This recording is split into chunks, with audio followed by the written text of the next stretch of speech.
Hey everyone, welcome back. I'm back.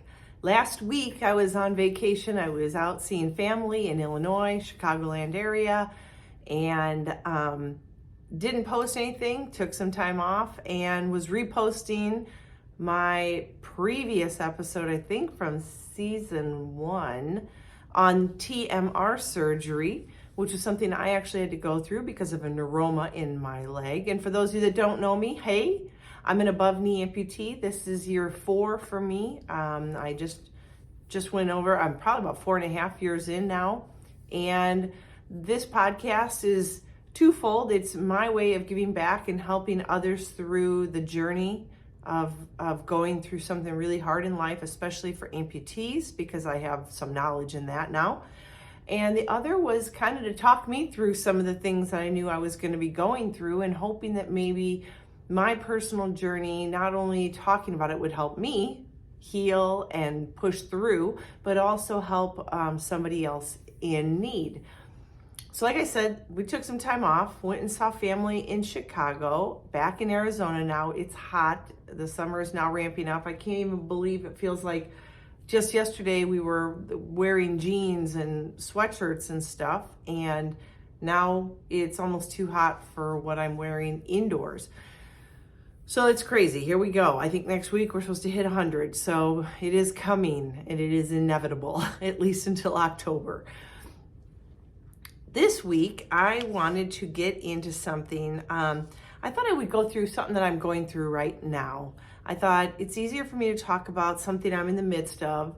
I hate doing a podcast if I don't have something that's personal, a journey that I'm on or just have gone through. And so I've been through, 2 weeks of not really speaking live to you. And I thought, you know what? I just spent the day over at my prosthetist office and then went and visited my PT that helped me get used to my prosthetic. And I thought I would talk to you a little bit about that because I think it's going to be a great segue into my point for this episode, which is basically, loving yourself, and enough to love yourself when you're on your own and where you're at on this journey called life. So what I had to do is I went in today and I got to try on a check socket. Now, if you've listened to any of my other podcasts, or you've seen any of my pictures on Instagram or Facebook, you'll see that I have had a plethora of sockets in 3 years. My first 3 years, I went through about 14, 15 sockets. The one I'm wearing right now, that you can't see even if you're watching YouTube, but the one I'm wearing right now, which is the one I love so much, and I love the way it's designed that I created, I have had this since probably last August, which is probably it is definitely the longest I've ever had one socket. But the problem is that what was happening is I use my sockets really hard. I'm in them from the moment I wake up in the morning. I don't even leave my bedroom until it's on, and I don't take it off till I'm ready to take my shower at night and hop into bed. So that could be anywhere from 6 to 11. 6 in the morning to 11 at night. And so it stays on. So I beat the crap out of it. And I go to the gym, I go to the horse, I hike, I do all sorts of things. Well, what has been happening, and if you got this, I'm a skin fit. So this only happens really if it's skin fit. But my inside soft liner started to crack a little bit right at the top of it, so that every time I would walk, my leg movement would open the crack, and then on the walk through, the push through, it would pinch down, and it was pinching skin just ever so slightly over and over and over and over and over again. And the first time it happens, you're like, well, what the heck is that? And and the first time this happened to me on another socket, I had no idea this was possible until my PT or my prosthetist showed me. Now I know what to look for. So when I'm like walking around doing my thing, and then all of a sudden I'm like, gosh, why am I all of a sudden so raw? I will look that night, and sure enough, I'm finding a crack. And they don't look big, but when you're skin fit and you're wearing it all day and you're sweating in it, every little imperfection is felt like a rock in your shoe.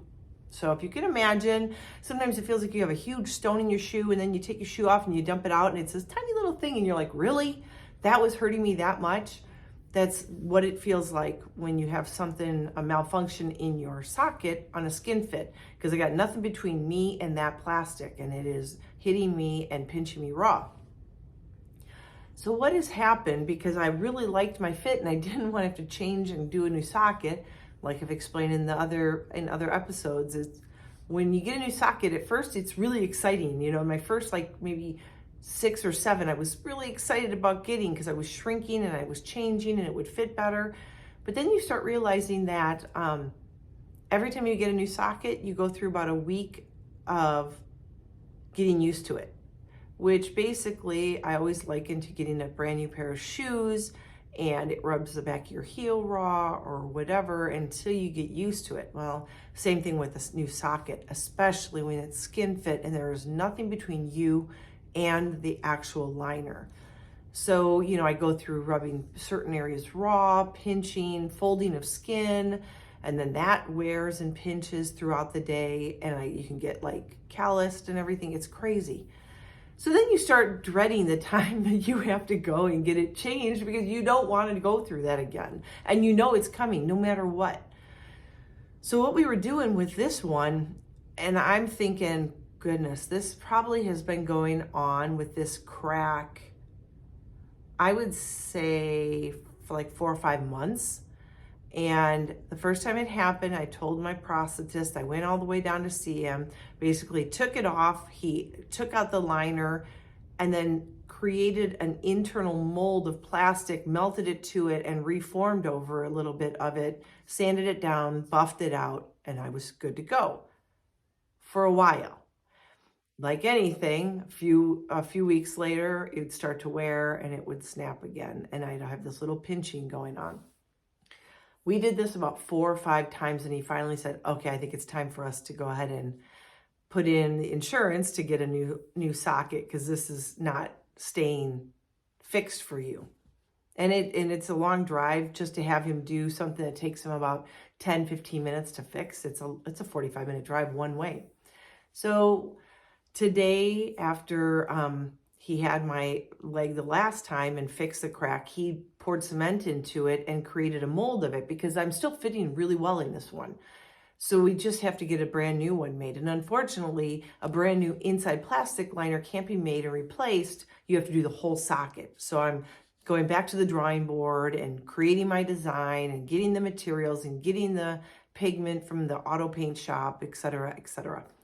So that was today. Today, after he took out the cement inside part, he recreated that mold, and today I gotta try on my check socket. Now, normally he lets me leave with my check socket all like done up so it's solid, so I can tool around in it for a few days to make sure nothing is wrong with the way it fits that will be unbearable for me to deal with.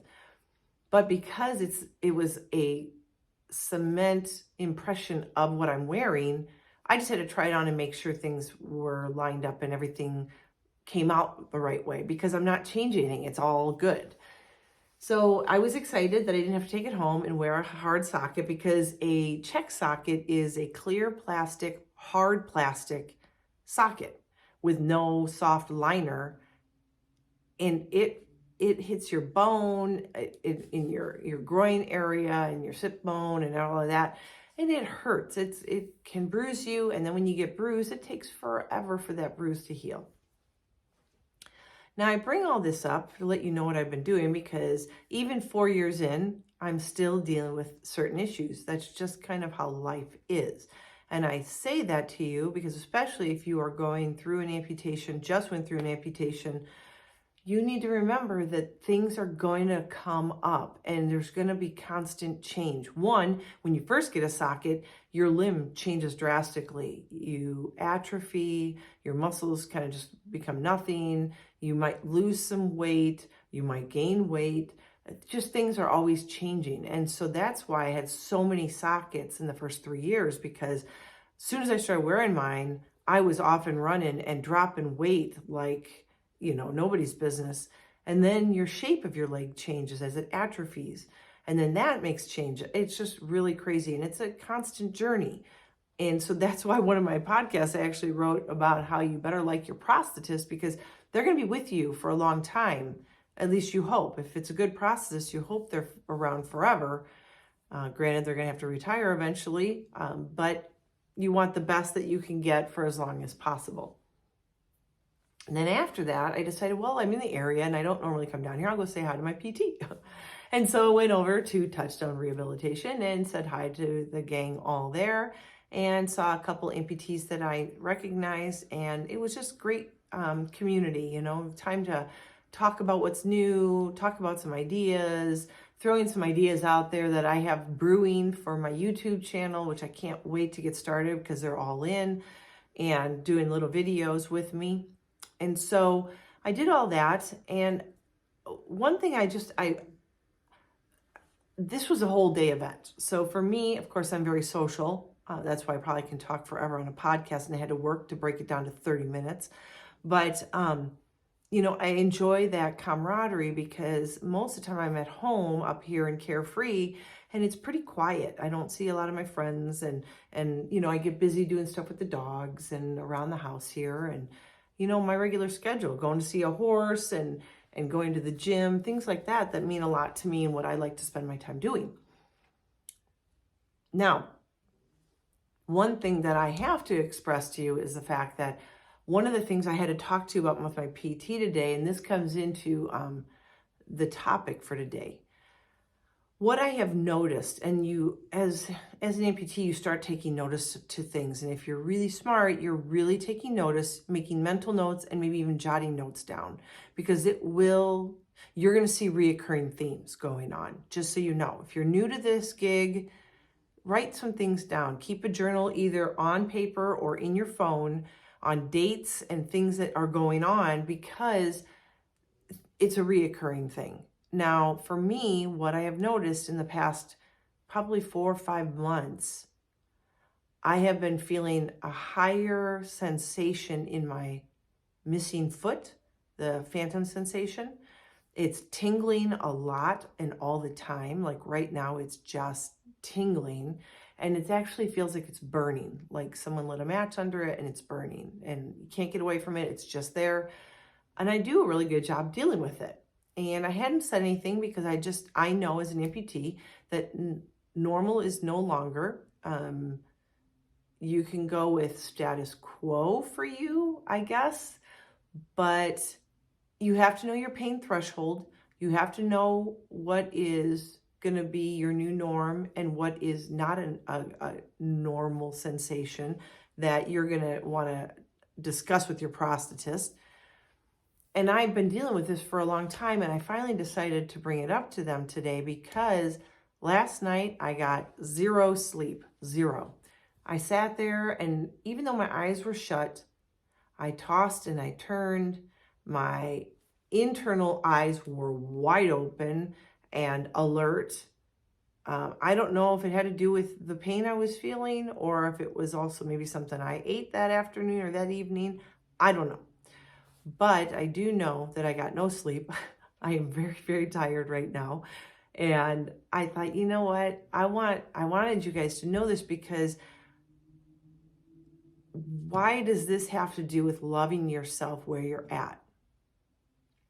And quite frankly, I gave it a lot of thought in the last few days on what I really wanted to talk about. And a lot of times I'll think of something I really want to talk to you about, and then I realize something else takes precedence, and that was this today. And all of a sudden I shifted up everything for my podcast. What I have found out is, obviously in the spectrum of life, some of us have amazing support systems around us while others are all alone.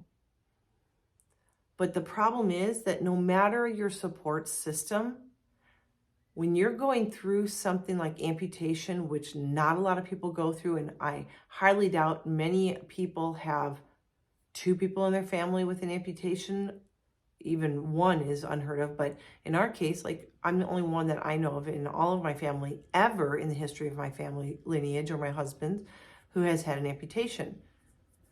And quite frankly, no matter how good the support is, You are on your own when it comes to figuring things out. You can talk to your family and your support, and you can talk to your friends and see what they have to say. But in the long run, like last night when I was wide awake all night long, I was on my own. And no one could help me through that. And this is why I said, do you love yourself where you're at? Because if you're angry at your circumstance, or you're not having forgiven the person or people that put you into your circumstance, and you're not forgiving of the life you are leading right now based on whether you believe that that was from a higher power or an external circumstance, your energy that you are putting out will either be your demise or will be your reckoning, like your joy, right? So for me, I am full on board what I decided to do with an amputation 4 years ago. Did I know it would be hard? I figured it would probably be difficult. Did I know it would be painful all the time? I guess I supposed. I didn't think it was going to be a magical cure for everything. And I knew that it would be weird having something attached to my leg. But you're never really totally prepared for when it will strike, how hard it'll strike, and when it will literally take you to your knee. In my case, one knee, because I only have one knee.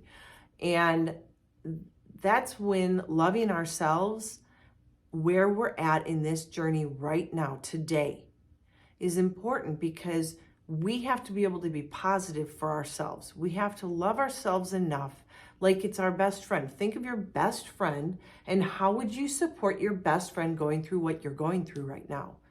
That is the way you should be talking to yourself, loving yourself, forgiving yourself, giving yourself a break, some grace and forgiveness. Because we all crumble, we all fall, and we all struggle. The problem is our support system can't be there through the mental struggles that we have. Like, no one looking at me would ever guess that my foot is burning and hurting right now. And I have come to the realization that I now have to just communicate that to my family, because there will be times when it's been so excessive, or when I'm lacking sleep, that I'm not the nicest person. And so sometimes I will lash out, and I will never lash out for that reason without having told my family that I'm going through something that's really hard right now. Sometimes I may not tell them, but I will remove myself, like bring myself into my room here and kind of spend my time here. Also, with my kids being in college, a lot of times they're gone and my husband's at work, so I have a lot of time to myself. That can be good and that can be bad, depending on my relationship with me. Most of the time it's good. And do we struggle? Yes. Sometimes we struggle with being positive or saying positive things to ourselves, rewarding ourselves for good moments, and loving the moment we're in, because it can be worse, and it is worse for others. So we have to learn to be self-reliant and strong enough and positive enough internally so that we can be there when our support system can't. Our support's great when we are really struggling with something that we can't get past, especially a physical thing, right? If I'm laid up in bed like I was for 5 years prior to surgery, prior to amputation with all my other surgeries, well, then my family could see I needed them. They could bring me a lunch. They could do the laundry. They could do the dishes.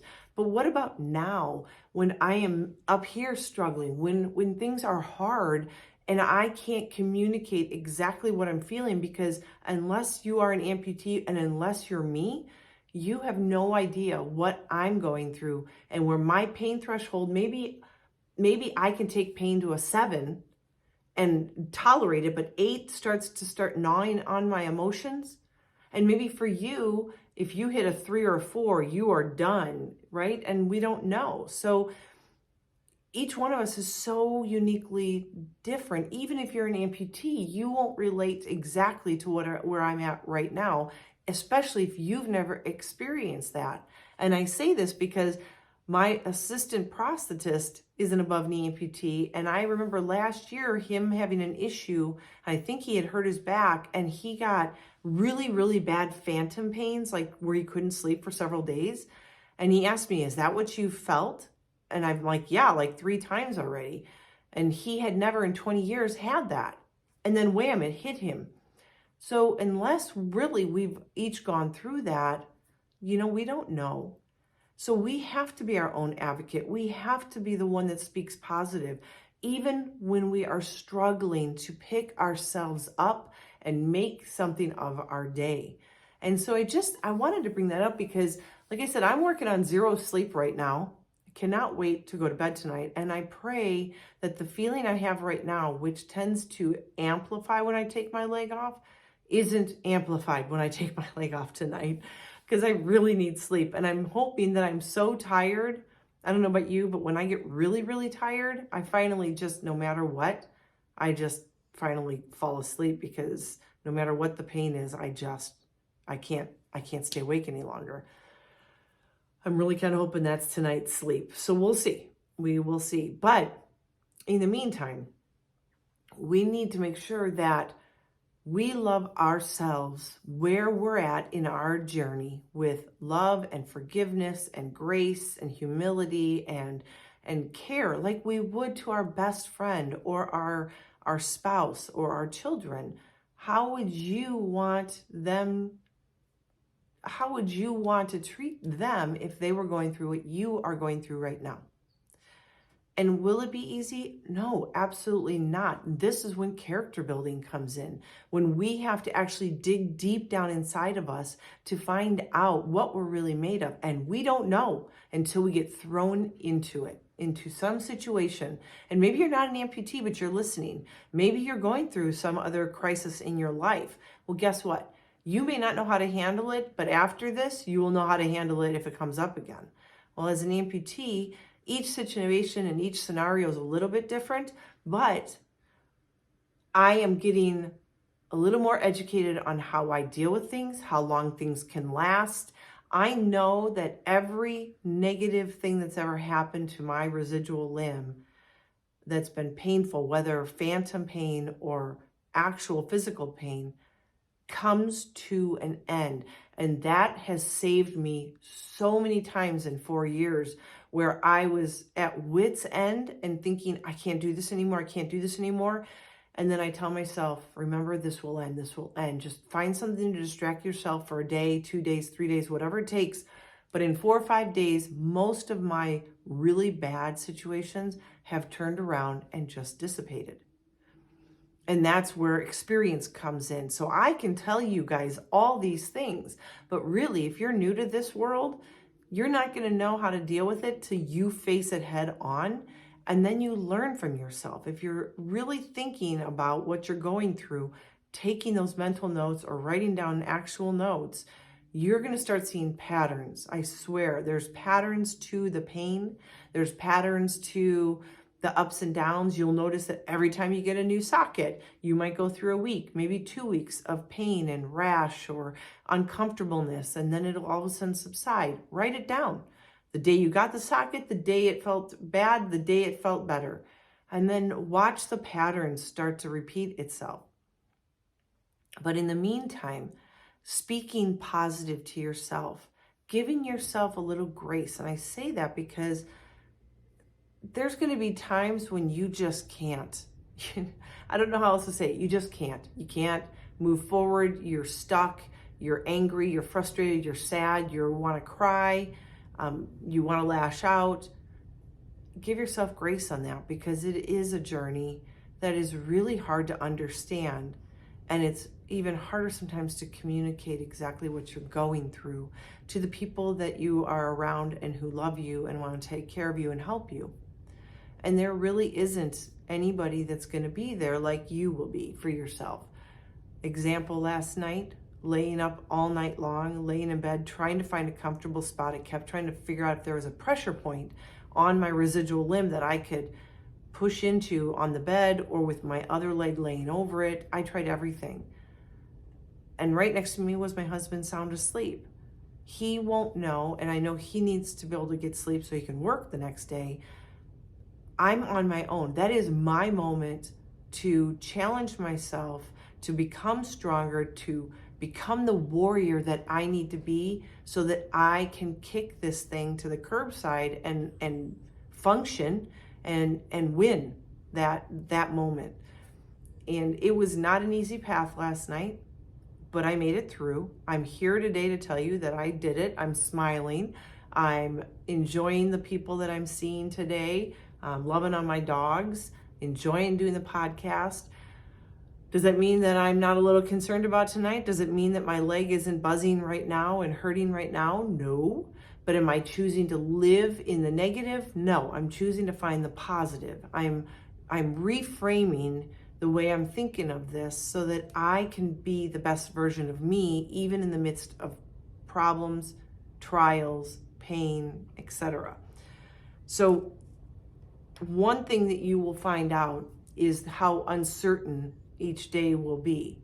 And as an amputee, and I would say I'm still new. In 4 years, I'm still getting new sockets. I haven't hit a plateau where I'm just done. I'm almost there, but even then, every day can still be pretty new. And so I want to embrace the uncertainty that is sure to follow. I don't know what tomorrow will bring. I don't know if all of a sudden I will hurt my back, and that's what causes really bad pain for my residual limb, like phantom pain. And that can happen. It's happened 4 times in 4 years, and it is the most god-awful moments of 3, 4 to 5 days of no sleep, can't sit, can't stand, can't lay, nothing feels good. And you just do the best you can with that. So embracing uncertainty, you know there's going to be problems, and you know there's going to be good times. When you embrace the uncertainty, then you can actually live in the moment so much better and enjoy when things are good, because you know what sucky feels like. And it will happen. I'm sorry to tell you, but sucky is going to happen. It always does. It kind of comes in and it takes over and it tries to ruin your day. And I want to know, are you strong enough? Are you a warrior enough to function through that and do the best you can with that so that the people you love aren't hurt by your anger and frustration? Can you manifest enough positive in your life to get through those uncertain moments? And I will tell you, they will end. They are not forever. You may have to make some changes. You may have to adapt a little bit, but I guarantee you are going to build so much character and strength. You'll have never knew that you were as strong as you are until you go through something. We also want to find out how to find contentment when we are struggling, and knowing that things can be worse. And I've seen it. There are times when I just can't see past the pain. So anytime I'm not in that kind of pain, which I would count as a 12 out of 10 on the pain scale, and I've done that, like I said, 4 times in the last 4 years, if I'm not in that pain, then I can deal with it. And I find contentment in that, in those problems. And because they're minor compared to what that is. And I know it can rear its head whenever it feels like it. So I will live in happiness, live in the moment, live in the present, and be positive as much as I can, even when it may not be good enough. Like it's not great, but it's just good enough is what I should say. Sometimes you just learn to live, and it's good enough is actually a fantastic place to be, because it's better than sucky. So, ask yourself, do you love who you are enough to be able to be so internal in those moments, especially in the quiet of the night, that you are your own best friend, your own cheerleader, your own strength and fortitude, and your own safe place, because you need to be. And if you're not, now's the time to start practicing those positive moments, those positive verbiage, I guess you could use for yourself. Some people like to put Post-it notes on their mirror to say positive things about themselves. Sometimes it's just a matter of, when you're going through something, find the positive.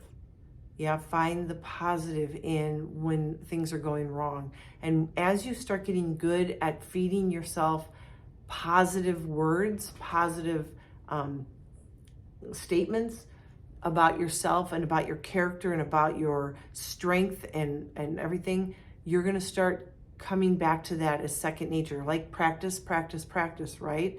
Practice makes permanence. So when we practice saying positive, we will say positive in the heat of pain and the heat of problems.